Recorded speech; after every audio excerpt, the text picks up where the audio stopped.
Ano issue nito, sir? Nasa minor eh. Yan lang ang issue niya, yung mataas ng minor. Oo, pag ang aircon, Mababa.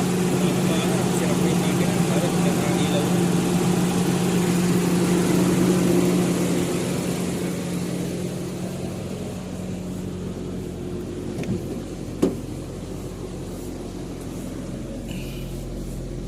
Wala siyang RPM. Ang RPM. Pero rinig mo sa makina na napakataas ng RPM. Siguro nasa 2,000 sigurado. Tapos pag in-aircon, sir, mabagsak ka na. Oo.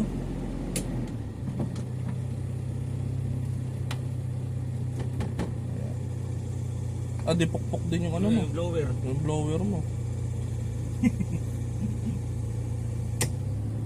Tinanggal mo yung aircon. Yan. Ganyan ang kondisyon ng RPM niya. Tumataas pa lalo. Oo. Bali, yun lang yung issue mo nito, sir, at RPM. Tsaka pagka nag-aircon, mabagsak. Mabagsak. Okay.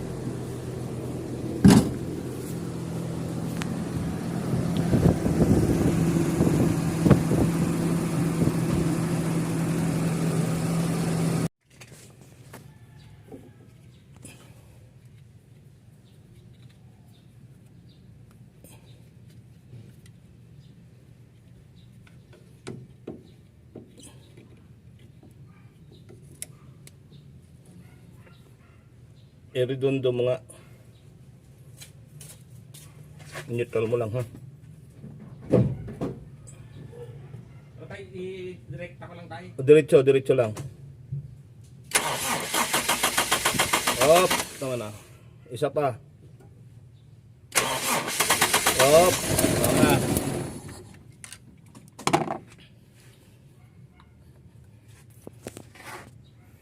Nasa fuel problema nito. Dali. Stop mo. Kunin kayo sa akin. Okay na siya. Ito yung ribbon na to. Ayan. Nakababa na yung tangke niya. Kinukuha na lang yung floater dyan. Kasi yung floater niyan, isa pang may problema yung floater niyan eh. At ito ngayon yung kondisyon ng fuel pump. Kasi ayan o, paano nga magpipressure ito. Kinabit na hose, hindi pang fuel hose, kaya namaga. Ayan, namaga. So apektado talaga fuel pump nito. So try natin to, papressurein kung ano talagang tama.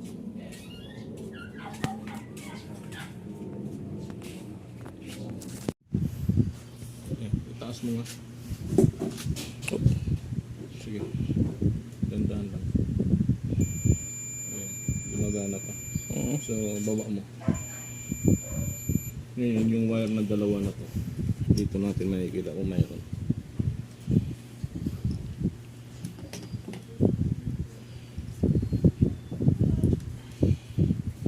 Sumawas ba si Jumper? Hindi ko. Kanina. Sino ba yung natin? Turok po yun.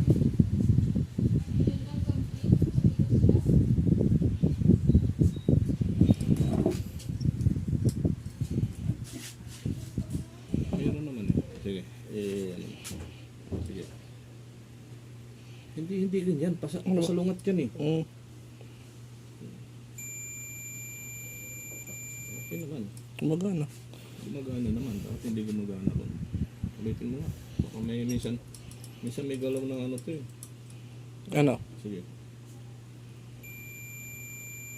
Bitaw.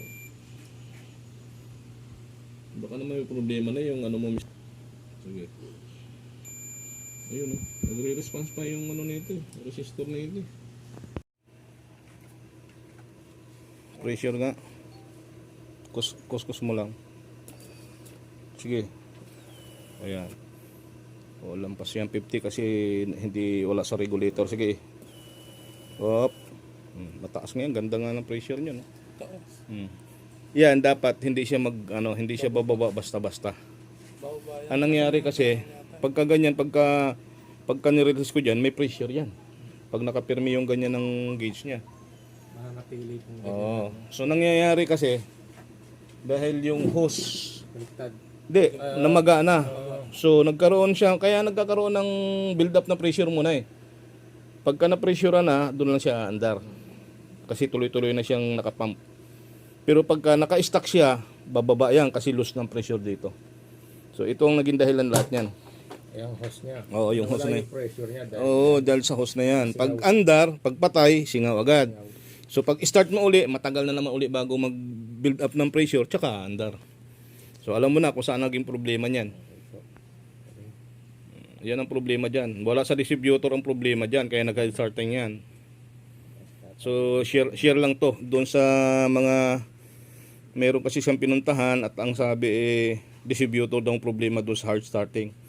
Aayusin daw yun, pero totoo lang hindi naman talaga doon ang problema kasi nawawala ng pressure lagi ito dahil dito.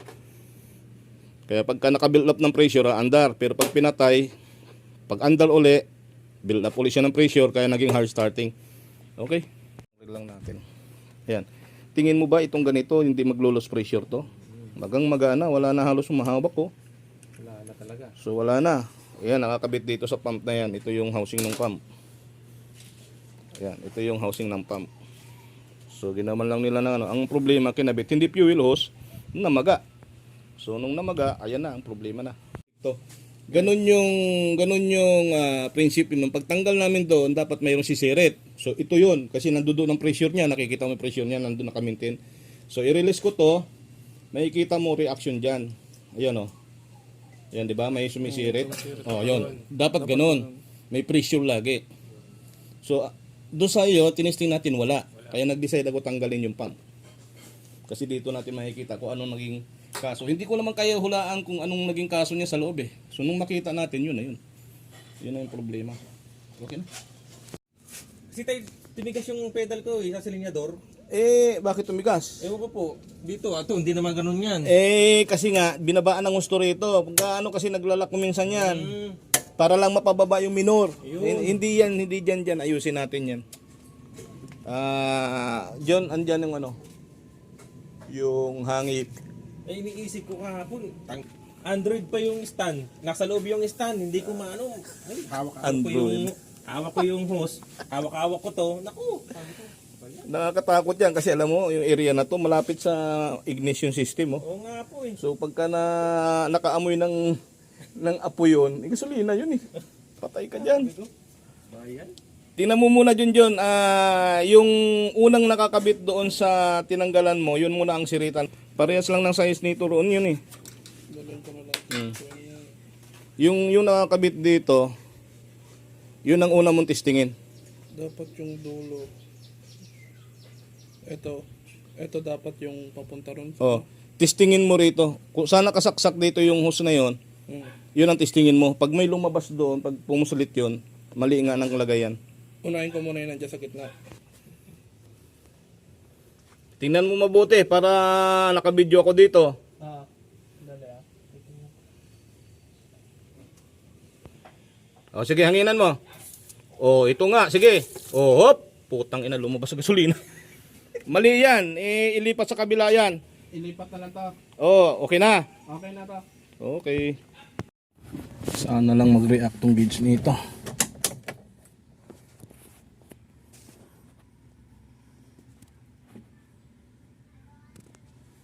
Hindi nag-react ang gauge ng fuel pump. Fuel gauge. So try natin.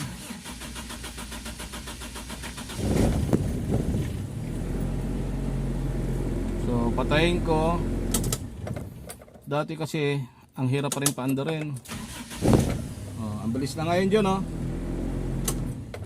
Wala na siyang loss pressure. Di ba? Ayan, oh, paandarin ko ulit. Ang bilis. Hindi na siya katulad dati. Ulit. Ang bilis na.